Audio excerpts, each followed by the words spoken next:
Okay, so the function f is defined by this situation where a, b, and c are constants. That's never useful information, so don't even worry about it. The graph of y equals f of x in the xy plane passes through the points. Okay, here we go. So let's get an idea of what we're looking at. So points 7, 0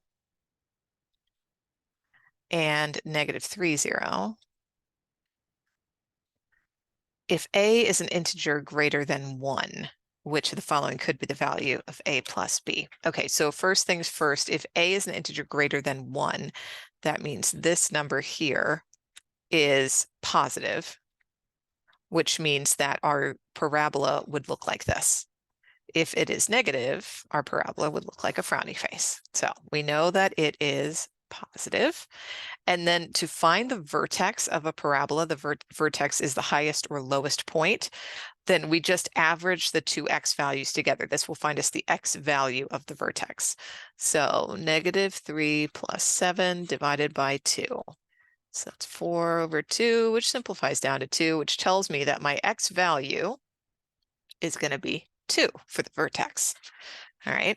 And they're saying, let's see, so A, B, and C, when it's in that format, there are a couple of different ways to use it, but the formula we're going to be using today is finding the x value of the vertex. So vertex x value, x value can be found using the formula -b over 2a. All right.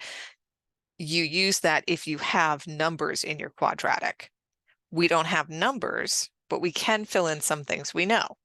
All right, so we're going to call that, let's just call it x equals -b over 2a, because they're asking us about a plus b. All right, so we need to kind of try and find the relationship.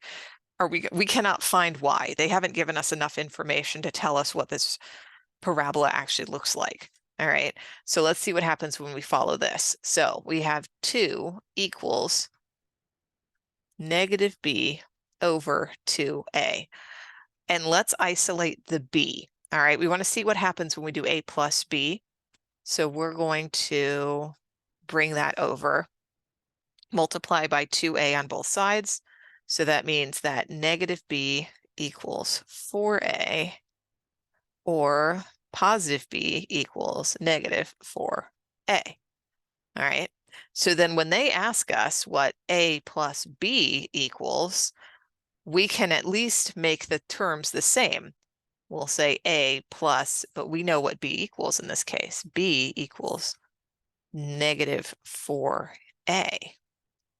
All right, so a minus 4a, what does that get us?